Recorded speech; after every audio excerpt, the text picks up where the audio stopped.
Hey, it's Matt, your average gamer, and this is day 5 of a build a day until they announce DLC. That's right, we're doing a build a day until they announce DLC. We're going to see how long we can go with this. And for this one, we're going to do Morgott's Cursed Sword, which is a really fun weapon that does both bleed and a good amount of damage with the weapon art.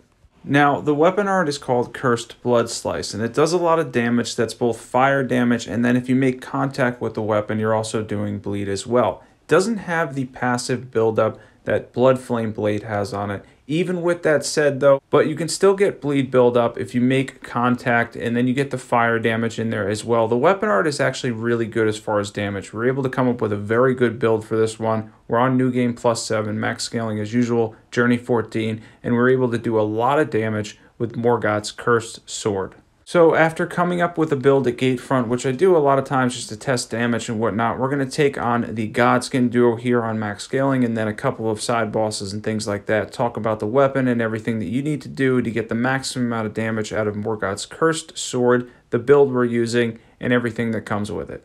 Now, we use sleeping pots here. I pretty much always do when I'm testing damage and seeing how much I could stack up. And even with the sleeping pots, this does really good damage. This is very much a dexterity and arcane weapon. Despite being on the heavier side, or the fact that I think it's a great curved sword or whatever, it's still going to scale purely with dex and arcane, and pretty much that's it. There's really not a lot more to it than that. You're going to want a pretty good amount of dex if you want to get good damage from the weapon itself, and I think the weapon art is a lot in regards to how much base damage it has plus your arcane level, because the fire damage should scale somewhere in there with arcane.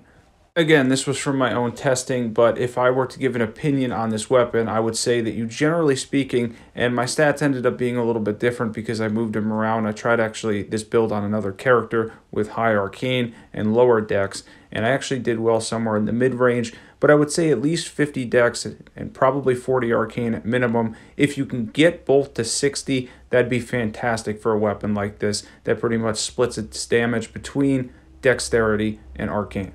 Now, unlike the Rivers of Blood or Eleanor's Pole Blade, which I recently did, this isn't really a great weapon for the consecutive attack bonuses because it's a lot slower. So what we're doing here is we're boosting the fire damage on it. We're going to use Lord of Bloods, of course. I have the white mask just in case you do get that bleed proc, but bleed procs aren't as quick to come by as some of the faster weapons, even with 80-something bleed on it and getting some bleed from the weapon art and such. It's still going to not really compare to Rivers of Blood or Eleanor's Pole Blade for that quick buildup. However, the weapon art itself can be buffed to do a lot of damage, and it's very useful on its own. So keep that in mind when you're using Morgott's Cursed Sword, is it's less so with the consecutive attack bonuses and more so with building up on that fire damage and any bleed that you can get and things like that. As far as the weapon itself goes, you can also use the Ritual Swords talisman, so whenever you're at full health, you can get an extra 10% damage to the weapon art. Gives you 10% generic damage when you're at full HP.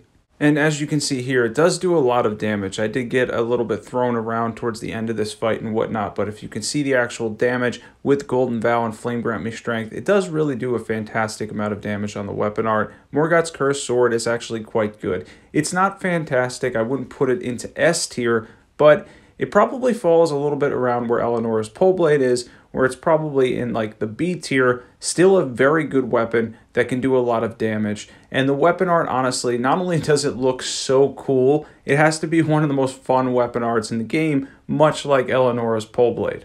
So whenever you see me use a weapon that has fire on its weapon art, much like the Rivers of Blood or Eleanor's Pole Blade, even if it's a little bit or a lot of fire, tree avatars are really fun to fight because they're weak to fire. So the weapon art will do a lot of damage. The sword itself doesn't have any regular fire base damage on it, so it's not going to do a ton in that regard. But if you spam the weapon art, you can absolutely obliterate the tree avatars in the game because they take additional fire damage. So keep that in mind if you're having any trouble with them. Anytime that you get the opportunity to use fire, any type of fire against them, it's always your best bet because they're going to take, I think, 40% or more additional fire damage, which is like over base, which is awesome. They just absolutely get destroyed by it. Even the Rivers of Blood and Eleanor's Pole Blade, which are a lot smaller in the sense of like pure AR, they're still going to do pretty good damage to tree avatars because of the fact that it's fire damage. The Rivers of Blood particularly, you can just go up and completely slap most of the tree avatars in the game.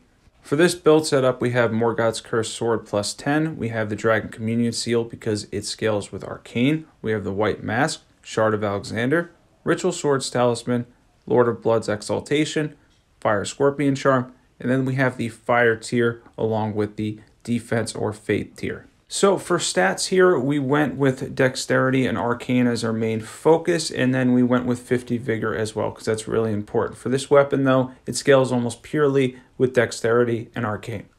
And this is really something that's important with this weapon. If you want the higher base damage on it, that's going to be Dexterity, but you want that Arcane for the bleed that's on it, and also for the weapon art itself seems to scale a little better with Arcane, so you want Dexterity as probably your primary, with a very close secondary in Arcane and some good amount of Vigor as well. And let's jump down here to show what buffs we're doing. This is actually very simple and very similar to the Rivers of Blood. We're going to drink our tier, which has the Fire tier in it, and then we're going to use Golden Vow, and then Flame Grant Me Strength because it boosts both fire and physical damage, so that's a good choice here. Tap her off your FP, and then we get to use the really fun and really cool weapon art that I enjoy a lot in Cursed Blood Slice. It's a very fun and very cool looking weapon art. So let's take it in and fight the Magma Worm here in Gale Tunnel just to see how well we do with this, and to take on a field boss and see how well it does against him. Because mainly we want to spam the weapon art because it's so cool looking. The base damage on the weapon is good, but let's face it, a lot of strength weapons and whatnot are going to beat that, even strength weapons with blood on them. So we're going to concentrate mainly on using the weapon art, do as much damage as we can with it, try to get some bleed buildup if we can at all. Even though the Magma Worm actually is pretty resistant to bleed, I think a lot of enemies start around 300, he's around 500, so he's a little bit stout as far as resistances go, but even so we should be able to do a good amount of damage to him with this weapon art. And while the weapon's not overpowered, or it's not this ridiculous level that some of the other bleed weapons are in the game, it's probably one of the most fun ones that you're going to use. If you do test this out, you're going to have a lot of fun using this weapon, and I always put that in my videos as an important point, that if you're having fun with the weapon and it does enough damage, it does good damage, then it's well worth using in that aspect as well, because no, not every weapon is going to be incredibly overpowered, and this weapon falls into that category where it's just good. It's very good. It's not fantastic, but it does enough, and it's a lot of fun to use. So as we take down the Magma Worm here, and I hope this was another fun one for you guys on day 5, by the way, of a build a day until DLC comes out. If you're interested in that, definitely subscribe to this channel because it's going to be a lot of fun doing this. It's going to be fantastic. We're going to do a ton of different builds. I have a list to keep quality up of things I wanted to do for a long time before I started this. So we're going to see how long we can keep this going, do as many builds as we can, and once again, Morgott's Curved Sword and Cursed Blood Slice specifically are a lot of fun. It's a really aesthetically pleasing weapon, and it's fun to use. Honestly, it's a blast to use. You get the bleed build up, fire damage and whatnot. It's just a good weapon to have fun with. Definitely give this one a try if you haven't at this point.